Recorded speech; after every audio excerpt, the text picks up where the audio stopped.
Howdy gamers, so let's talk about the runes for Aatrox top lane, or just solo lane in general, as it doesn't really, the runes don't really shift depending on the role, but mostly Aatrox is played top lane. Keystone, and the only keystone you're really going to be running on Aatrox is going to be Conqueror. With Conqueror, your basic attacks and spells that deal damage to enemy champions grant you 2 stacks, stacking up to 10 times, and then basically for every stack of Conqueror you have, you gain bonus attack damage for free. And then when fully stacked, you heal for 15% of the damage you deal to enemy champions.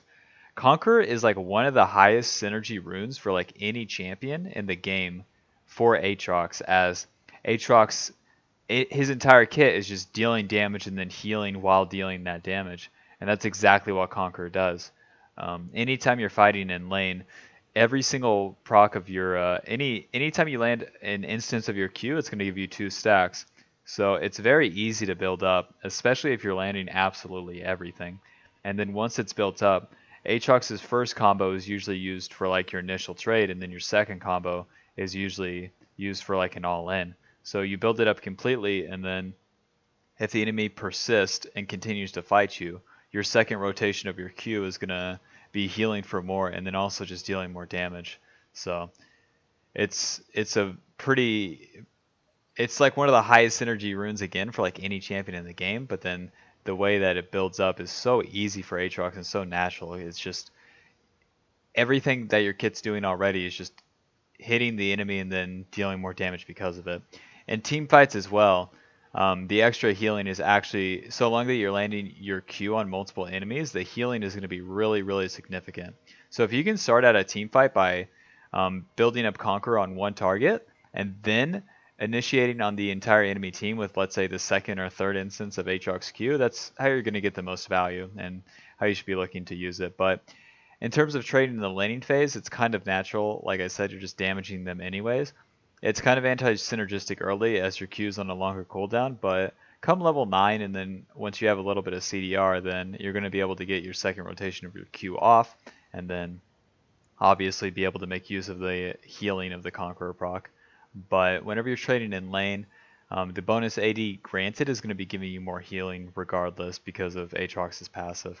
So, fantastic keystone, couldn't ask for anything better. Second rune is going to be Triumphant. Or Triumph. Takedowns restore 12% of your missing health and then grant you additional 20 gold. With Aatrox, a lot of your kit is like surviving to the last little bit and then continue rolling like from that. So that's why Triumphant's so good. And then having an additional 20 gold is kind of just like icing on top. If you're just like wiping the enemy team too, this can really like start stacking up in terms of the gold generation, as you're going to be getting like, 20 gold per kill or assist. Just makes it so that the CS you might be missing in a lane or something would be kind of offset. Overheal sounds interesting, but isn't really that useful or like viable for Aatrox, as if you're building up overheal, you're like auto pushing the wave, and then in top lane, like if you're auto pushing the wave, then you're not going to have an opportunity to fight the enemy laner as well. So you lose a bit of value there. And the third row, your good options are Alacrity or Tenacity. You want to think about the matchup that you're playing into. Champions like Fiora, you gain more value out of Alacrity, as they don't really have any CC that you would get the value out of Legends Tenacity from, obviously. So if your enemy laner doesn't have any CC, probably just consider running Alacrity, especially if you're in the harder top lane matchups such as Fiora, Camille, Tryndamere, etc. Because you're not playing into a matchup in which it's cooldown reliant. You're playing into a matchup where their auto attack like is their cooldown basically. So once all your abilities are on cooldown, having the extra attack speed makes it so that you can still contend with their damage during that duration. So, and then into any matchup that has any CC, basically, you would want to take Legends Tenacity. You should also be thinking about the rest of the map, because even if you're playing into a matchup like that where you want to have the extra trading tool, if you're playing into something like Fiora, if you are content with losing it early and then can build or have to build Ninja Tabby, then something like Legends Tenacity, you're still going to be able to get Tenacity without building Merc Treads. And if you're playing into a team comp with a lot of CC, like let's say Zac jungle, Nautilus support, Syndra mid or something, then you're potentially going to be able to deal with it without having to itemize Merc Treads, and then still be able to itemize like defensively for your own lane. So that's something to think about. These are the only two runes you have to consider though. The lifesteal from Bloodline just isn't really that viable. You're going to be healing primarily through the damage dealt through your abilities, either through Aatrox's passive or through Conqueror. So that's that. And then for the fourth rune, it's going to be Last Stand. Last Stand, you deal 5% to 11% increased damage to champions while you are below 60% of your max health, and then max damage gained at 30% health. Again, Aatrox is like a champion that is always like fluctuating like on the edge of just dying in a fight, so having the tool to just win the fight regardless. And if you're fighting with 60% health, it's not even that bad.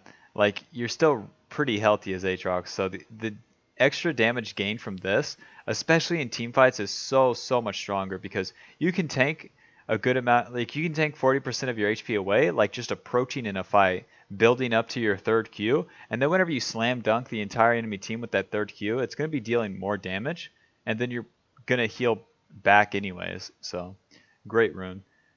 With Coup de Grace, it's kind of like a win more lane, so if you're already in a winning lane, maybe just run Coup de Grace to put your enemy like further in the ground, but not really that useful. Secondary runes, you have the options of the Domination tree or the Resolve tree. The Domination tree being Taste of Blood and Ravenous Hunter, and then the Resolve tree being usually Boneplate and Revitalize, and then maybe Second Wind Revitalize. Both have their own utility. Starting off with Resolve, which is the most common one, Boneplating Revitalize. Boneplating is used as a tool to offset like strong melee top laners, champions like Fiora, Renekton, Camille, etc. Because with Boneplating, after you take damage from an enemy champion, the next 3 spells or attacks you receive from them deal 30 to 60 based on your level, less damage, and then this is on a 45-second cooldown. So against melee champions that just have unfair trading tools, like such as Camille, she E's on top of you and then just dumps a full rotation. It blocks a lot of that damage and then lets you trade back. Same thing with Renekton. Renekton dashes on top of you, W, and then just auto Qs you. You're going to be blocking a good amount of that damage that you would otherwise just be tanking. So, and then with Revitalize, again, Aatrox is like one of the best champions at using this. Heals and shields you cast or receive for 5% stronger, and then an additional 10% on targets below 40% health. So you're just going to be healing more.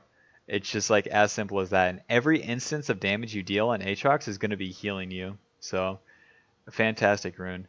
So with you want to be running the Revitalize page into melee champions that have the unfair trading onto, so that you can offset it and then still be able to win regardless. And then with the Domination tree, your best option is Taste of Blood and Ravenous Hunter. You want to be running this into lanes that, usually like AP lanes, lanes that have like intervals of trading and then intervals of just not trading. So like champions like Akali, right? Where she could just proc the bone plating and then your bone plate, she could proc the bone plating and then it would be down for 45 seconds. But with Taste of Blood's only on a 20-second cooldown, and then Ravenous Hunter's always up. Taste of Blood healing you whenever you deal damage to the enemy champions, and then Ravenous Hunter heals you for a percentage of damage dealt by your abilities, so your Q and your W. So whenever you're fighting into lanes like Ryze, Akali, etc., where they have the advantage of being able to take trades when they want to, whenever you get to heal off all the damage you deal with your abilities, then whenever you're all-inning them, you have the advantage, and then whenever you're taking small trades, you're offsetting the advantage that you have. That's the easiest way to look at it. So, and then back to the to the Resolve page. Second Wind and Revitalize. Second Wind, you want to run whenever you're into ranged matchups that just strictly outrange you. So champions like Lucian. I'm trying to think of meta range top lanes. Lucian's like the only one that comes to mind. Maybe Quinn. Jace, but Jace doesn't really play top lane anymore. Champions that basically just range top laners, because with Second Wind, after you take damage from an enemy champion, you heal for 4% of your missing health, plus 6 over 10 seconds. So only on a 10-second cooldown. This in combination with Doran Shield just makes the laning phase super easy, and that's that. And then with Adaptive Runes, it's going to be AD, and Armor. Basically every matchup, if you're into magic damage, obviously take the magic resist instead. But you don't need the scaling health in basically any matchup, because with the armor, you're going to be taking damage from minions basically anytime you trade in the lane.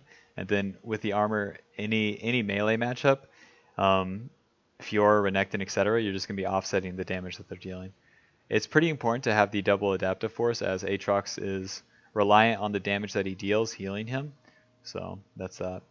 So these are the default runes I'd recommend on Aatrox, and the variations you should adjust for depending on the matchups. So Taste of Blood, Ravenous into the lanes that would trade against you, and then Bone Plating, Revitalize into melee matchups, Second Wind, Revitalize into range matchups, and then the attack speed into champions such as Fiora, Camille, where they're going to be whenever the champion's cooldowns is basically just relying on their auto attacks.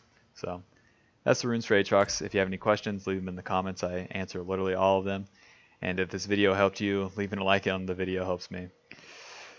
Gotta do, you know. And then if you're interested in some support gameplay, I'll be live whenever Season 10 starts, you know, hopefully soon, on twitch.tv/Sawyer Nelson. Links in the description. That's it. Bye-bye. You know, Aatrox is just a big ribbon if you think about it.